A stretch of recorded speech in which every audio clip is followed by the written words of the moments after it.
Hey guys, welcome back to another episode of This Is Your Captain Speaking. Super happy to have somebody on today that's a very like-minded marketing thinker as I would be, I would say. Lutz Klaus, great to have you on. So Lutz is the owner and managing director over at Marketing ROI.eu. And what Lutz focuses on is how to bring automation and processes into everything that's marketing, from data-driven all the way down to attribution, then to lead generation, and making sure that everything's being managed correctly. Very much focused on data. How can marketing teams use the data that they're sitting on in order to be successful, and has some great success stories there as well. Just some background on Lutz as well. He's got, we were just talking before, there's 34 years experience in the space. So probably a few stories to tell, I would imagine, based on those 34 years of experience, and having worked at other companies like Avaya and Lucent Technologies as well. He's been in the tech space for most of that time. So Lutz, really happy to have you on. I'm wondering if I missed anything in that intro. Did I miss anything, or have I got you covered? First of all, a real pleasure to be here, Andy. Great to talk to you. I think you covered it even better than I would have done. Maybe one information, I spent 20 years in the IT industry, and one of my employers, we built a database, the data centers for Google, Amazon, Spotify, and really the big guys, and LinkedIn. And this gave me a real deep insight into what data-driven means, and that it's much more than just technology, but more to come in a moment.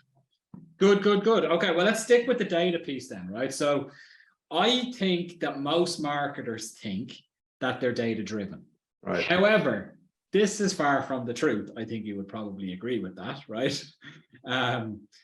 Tell me what, in your opinion, being like, okay, you've just mentioned all of those companies above there, those relatively small companies like Google, Spotify, LinkedIn, etc. Large companies, I'm joking. But so what's your experience with being data-driven? What does it mean to you for a marketer to be data-driven? So I guess the question is, are marketeers acting data-driven? And I guess most of them are. I mean, we're living the time of performance marketing, of the internet, so you can get a lot of data.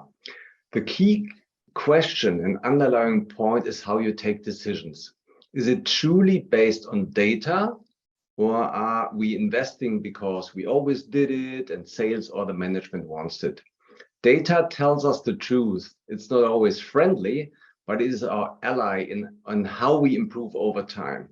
And when we truly speak about data-driven marketing, we are thinking about the companies like Amazon, the Googles, and the Facebook. And they're using automated algorithms to scale and run their business. It took them actually years to get there. And if a company wants to really leverage the benefit of data, they need to look at maturity models. And I'm using a model with 5 phases. So the first one is descriptive analytics, and it very much looks about what happens in the past. It's like running a business by looking at the rear window. It's looking at reports, performance marketing, conversions rates, and so on. That's the first level. The second level is diagnostic analytics. So here we're looking into A/B testing and so on. And the key question is, why are things happening? The third level is predictive. And then based on the data that you collect, based on models that you put together, you are trying to predict the future, what could happen. And the fourth level is prescriptive. Then you're in the area of algorithms, of writing them. And that, as you move along, data is taking more and more the basis for decisions. So the manual intervention, the human intervention, is moving out. And the last level, this is really the Googles and the Amazons of the world, is autonomous analytics. That means you give away the decision power into systems, and data is really running your business. Now, in order to be successful, you don't have to reach the latest level like autonomous. But what is important, Andy, is that you need to find your place on this maturity map. Most of the companies that I work with, and I'm a B2B expert, So I've never sold shampoo or soap or whatever. I'm a B2B expert. Most of the companies that I work with, and my experience is that they're acting in the descriptive analytics, i.e. they're looking at conversion rates, at visitors, at traffic, leads, and so on. But the step to look into the future, I've not seen that very often. So again, the point is, how do you take decision, and is it truly based on data? Are you trusting the data so that you're building your business on that, or do you have to a certain point human intervention? I really like the model. I really like that model. I think, as I would fully agree with you, I only work with B2B. Like, don't work in any B2C. And I think, yeah, the descriptive is definitely there, diagnostic somewhat, and with some predictive and prescriptive, but like not many, right? That's something that you and I both do, right? That's the thing. Yes. There's also one thing I'd like to add. Don't try to jump 2 or 3 phases. You will fail. But start with the descriptive, and there's so many things that need to get right: data quality, databases, and so on, before you look into, diagnostic, predictive, and so on. There's a saying that data is the new oil, right? But oil you can burn. First of all, you need to convert it into petrol, and then oil you can only leverage once. Like when you fill up your car and then you ride 500 kilometers, it's gone. Data you can muddle through many times, but at the end of the day, it's the same data that you're trying to squeeze out. So the first recipe for being successful in data-driven marketing is get the descriptive level right. And in that model, what I do with my clients is I position them by asking questions, looking into things. What are you using? What systems, CRM, marketing automation, and so on. And then you easily find on this map what is green in terms of, hey, we're doing that already. What is orange, using colors in terms of, hey, we're starting to use that. And what is possibly red in terms of, hey, that's something that we could use in the future. So by doing that, you have an orientation, it's almost like a navigation map, where you always see where you are, what the next steps are, and then you can take the appropriate measures to ensure that this is a success, step by step. I like the step-by-step piece. I think that's important. It's funny you mentioned about data is the new oil. I've also heard data is the new bacon. I've also heard that one before as well. That's it. Oracle coined that, right? Because everybody loves bacon, right? But just, you mentioned a couple of times just around trusting data, right? So one of the issues I've run into before numerous times and across numerous organizations, like, you're being put under massive amounts of pressure to run, go quick. Yeah. And you need to make decisions quickly, right? And I've been in situations where one person can look at the data like that and it can look like an apple, right? Mm-hmm. Whereas I can look at the data and it looks like a banana. Yeah. So how do you trust that data, and how do you make sure that everybody's looking at it in the same way? Yeah. So a very, very important question. I think, first of all, it's important to create a mindset within the company that data has a value. There are some serious considerations on in terms of making data visible in the balance sheet. So that changes the picture in terms of, hey, it's an asset. But people need to understand that correct data are very, very important. And normally you do it, you drive that through use cases and through activities. One approach that I have, for example, done is very often salespeople are not entering correct data in the CRM system. So they have it in Outlook and business cards. That was long ago, right? No, you laugh and say it is. It definitely is not, because it's still happening. Yeah, I know. Yeah, but what I did is when it came to when we had like a yearly highlight event, I said we will invite out of the CRM system, and only if the person is in the CRM with complete address and so on, then they will get an invite, and we'll track it through that. So people need to understand the business value and the value for themselves in terms of how should I make sure that this is the case. When you talk to, when you look at practice in terms of how do you ensure that, there's various ways. So first of all, I spoke about this general mindset. People need to understand data is absolutely crucial for our future. If we don't get this right, we might disappear in a couple of years. The second thing is that you need to identify owners. And what I find quite useful is that you have data advocates in teams that ensure that the data that this team is providing and working with is in the best possible quality. What doesn't work is saying that, oh, everybody's responsible. The mindset, yes, but you need to have Andy, you're the data advocate within our team. So you need to make sure through different measures that we provide the right data for our company, because if we have bad data, we take bad decisions. Sure. Yeah. Sure, you need to have that level of ownership, right? So that's, you need it's nothing. There are sexier jobs than being a data advocate. Having said that, there's people who are really into that and who really understand the importance. Yeah, so you need to name someone saying, hey, that's the responsibility. And then what you can do is obviously run data audits and so on, and progress over time. I can talk later a little bit more about a process I've developed to improve over time. So that's something we can talk about later. Sure. So I'm interested now. So we've gone to the point where, okay, we understand somewhat how to get good data and how to build that data set so that it's healthy, right? So it's true, those advocates that you mentioned, making sure that there is one owner for every area of data that's being pumped into, for example, a CRM.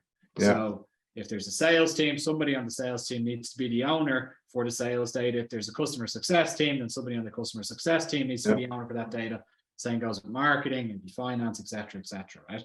Now, once we have that data, okay, we've gone. Okay, let's assume we have diagnostic and predictive both in line, because we've gotten our data in order.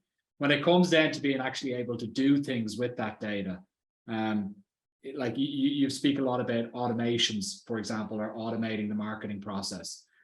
How do you then use that data to automate activities from a marketing perspective? What are you doing? Like, what's your playbook? Yeah, this is when technology comes into the game, because at the end of the day, it's about scalability on the one hand, and the other thing is that obviously resources are in most of the companies limited, resources and budget. So if you want to scale, you need to automate, right? What you're doing is, and that's one of the core benefits of a marketing automation, is nurturing processes.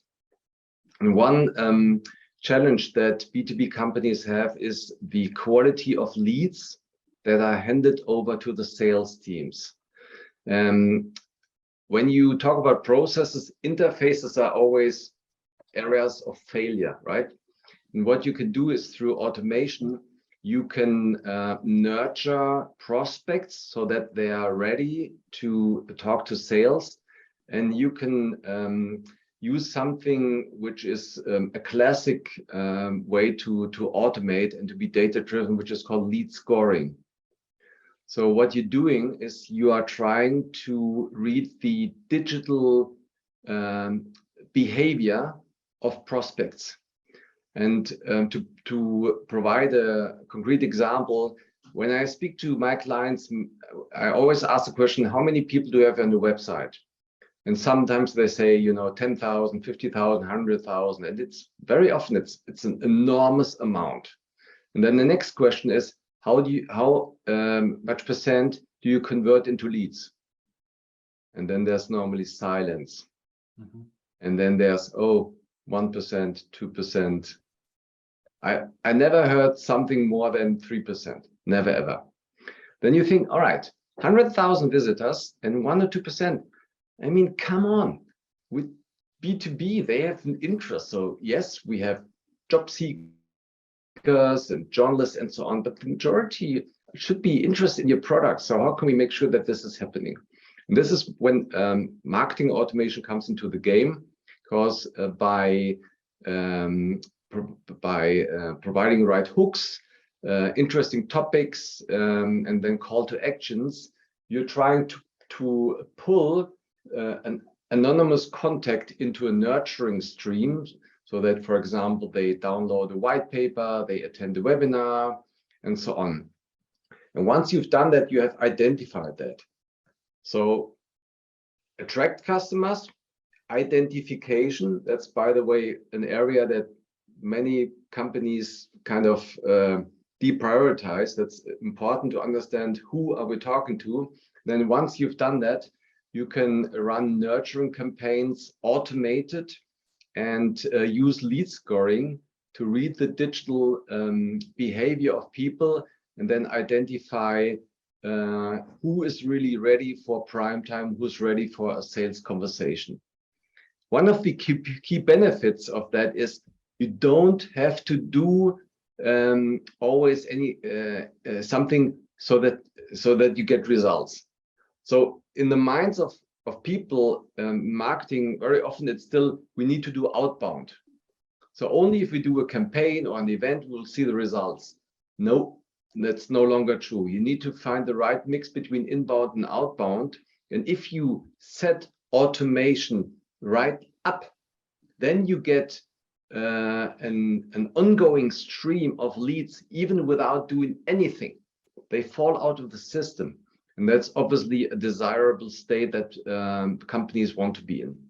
For sure, for sure. Let's focus on lead scoring for just a moment, because you mentioned that a few times there. I've got mixed experiences with lead scoring. Okay, so a lot of the companies that I would work with would be, everybody has a problem with lead gen. First of all, everybody's problem is normally lead generation. Okay, like it's normally not enough, or if it is enough, it's too much junk, or like there's so many things. And then if you bring in lead scoring, then it's not going to be enough. That's the problem that I have encountered with lead scoring, in that the patience there to wait for leads to get up to a score that's acceptable is not there. People we need them immediately, right? And I only want hot leads. It's like every salesperson I've ever spoken to is like, okay, we need more leads, but the leads that you need to bring in need to be all demo requests. I'm like, that's not possible. Okay, it's not possible. You're going to have variations of leads, right? Now with lead scoring, I think it's as I said, it has put like a barrier sometimes in place between getting leads over to the sales team and the sales team perception of leads actually coming into the system, if you follow me. So how are you running lead scoring, and what's your thought process on it? Yeah, so what I take lead scoring as part of what I call active and holistic funnel management. The first thing that is important is that we overcome this old thinking, hey, marketing is managing top of funnel. They generate leads, and then they hand it over to sales, throw it over the fence, job done. And then sales is responsible to close them. So both teams should work together to run an active and holistic funnel management. With regards to your question on lead scoring, normally the number to be surpassed is 100 points, right? So, and you need to define, what does it mean? You can look at profile, you can look at engagement, and so on. However, when I say active, what I mean is don't always wait until someone has surpassed the 100 points. Look at who has 50 or 60 or 70. And if it fits within your target audience, and if you say, you know what, I think there's potential there, then by all means, hand it over. If sales teams, lead scoring for me is, I compare this with floodgates. So you have a field and you need sometimes more water when it's dry, and sometimes when it's raining, you need less water. So by looking at the scores and by looking at the accounts with 70, 80 or 90 points, if sales teams are hungry, give me more, you can say, you know what, we release them. If sales teams, we can't take more, then you look a little bit more stricter on that. So that is my view. Don't be too strict, but manage it actively. One of the most important success ingredients when it comes to lead management and funnel management, Andy, for me was communication. Mm-hmm. Where does marketing sit and where does sales sit? Are they sitting together? Are they having lunch together? Are they having a beer after work? How is it working? You know, get the feedback. Where do you struggle? Where do you fail? Where do you need support? Very often I ran field marketing on an EMEA level, and I had a couple of countries where sales and marketing were very close. They went out, and I had a couple of countries where marketing was only in home office and in separate buildings. And I saw the results, because you can have the best tools and processes, but if people don't talk, if they don't communicate, you will never see the results as you want. Exactly. You hit the nail on the head there. And it's that alignment issue is apparent across so many organizations. So I speak often about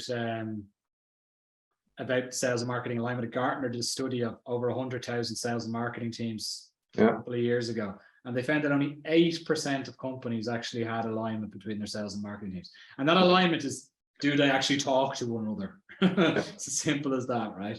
Exactly. Yeah. So, and a lot of companies also say, oh, it's a technology. Yes, that's important, but people, if they talk to each other, if they understand, if you have use cases and so on, then yes, it's almost like nobody goes to Bauhaus or to a building market unless you have a project, right? You need to raise up a wall or paint something or something, and then you go there. But don't buy stuff and then you go home and say, oh, what am I doing with the color? And exactly. It's so a good worker never blames their tools, right? So I think even to get an initial process moving between sales and marketing, it just starts with having a conversation. You can run it out of an Excel file for a little bit of time if you really have to. Right? If there's good alignment there, it could work. Okay, it's not scalable, clearly. That's where technology comes in. But I've worked with so many organizations that think that a piece of technology is going to be their silver bullet to solve all of their problems. Actually, it just makes things more difficult. Yeah. You know, because it takes up people's time. People won't have time to focus on the things that they should be doing, especially with sales and marketing. They're going to have to focus on closing and marketing on marketing. But if there's a new tool that needs to be implemented, there needs to be acceptance of that tool, it needs to be rolled out, et cetera, et cetera. So it just causes more headaches than anything else rather than creating alignment. Fully agree. So start with the use case. And if we talk about marketing planning, for example, a lot of companies start with Excel, and that's okay. But then at a certain point, they see the limitations when it comes to updates and measuring and getting a view in a second. So there's a QBR, a review coming up in 3 days, and then people get busy to pull all slides and make them pretty and so on. And this is when technology comes in. So again, but you need the use case first. And sometimes, Andy, sometimes people need to feel the pain. They do. Yeah, for sure. For sure. This is important because no pain, no gain, my friend. So, so no, it's interesting you mentioned that type of technology, because I'm going to do a little plug here for Marmite, because Marmite does cover that in the planning stage. Also results interpretation, but we won't get into that too much now. But I'm interested in hearing something that constantly come up on my side whenever I work with any organization, because it's quite a complex landscape, and that's attribution. So attribution can be as easy or as complex as you want to make it, right? That's my personal credo on it. I think it should be simple, and if it's simple, then it encourages even more alignment between marketing and sales, because they need to talk to one another about open deals. Like if we're opening pipeline, understanding what was the journey and getting that pipeline open. If we're talking about B2B, large deal sizes, volume is not hundreds of thousands a week. We're probably talking about a lower volume a week, right? Yeah. And having a feeling for that, right? But I'd be interested in hearing what your take on attribution is, like, and where your head is at. Yeah, it's a very important question in terms of where do our customers come from? Which channels work? How should we define the contact strategy and so on? I looked into that, and my view is that when you have a completely digital journey, it's much easier. When you have hybrid organizations like with marketing and sales, it's becoming much more difficult. And as we know, in B2B, you have normally an average sales cycle between 3 and 9 months, sometimes longer. So there's many touch points that are happening, and by the way, with multiple people. So on average, you have in B2B between 5 to 7 decision makers and so on. This makes it complicated. So I looked into first touch, last touch, bathtub, and so on. And from my point of view, first of all, we should never look at perfection. We will never reach perfection, but it's about measuring and then optimization. That's the key thing. So perfection will never be there. For me, it's either first touch or last touch, and I'd rather focus on what is happening once someone is identified within the own systems. For me, like the Facebooks, the LinkedIns, the Googles of the world, they're all, in Germany we say Zubringerkanäle. So they bring you prospects, but data can only be a competitive advantage if you don't share it. So that's why I'm recommending everybody in, of my clients, try to bring people as soon as possible into your environments. The exercise that I always do is switch your mobile off and then launch your LinkedIn account. And then what you get is server not available. And the key message is all these contacts that you have in the social media channels and so on, they're borrowed. They're not yours. So therefore you need to bring them as soon as possible in your own environment. So attribution in B2B, I've never seen a company that really convinced me to focus on this in a scalable way. What I do, Andy, with my clients is I recommend to, just right now, we're executing a campaign in a certain market. And what we're doing is we're starting with one channel, email. 1 month later, we activate the second channel, which is Google search. 1 month later, we start the third channel, which is LinkedIn. 1 month, and you get the message. And by doing that, you understand the impact of a certain channel. Yeah, that's for me an approach that works. Is it perfect? No, but the world is so complex. You can only, that's one saying in data-driven marketing, everything is an assumption until you have proven it with data, right? And by doing this, you can actually test channels, and you can understand when you define attribution in terms of where are they coming from, you can at least get an indication of the impact. Another approach would be to say, all right, this is the quarter of this channel. We are investing 50, 60, 70% of our budget in the channel. What we're trying to find out is to which extent do we still get new ones, or when is a channel really exploited? It's almost like you have a field and you're planting fruit, and you are doing everything. You put I don't know the English word dünger on it. So but but fertilizer. Fertilizer, thank you so much to my English.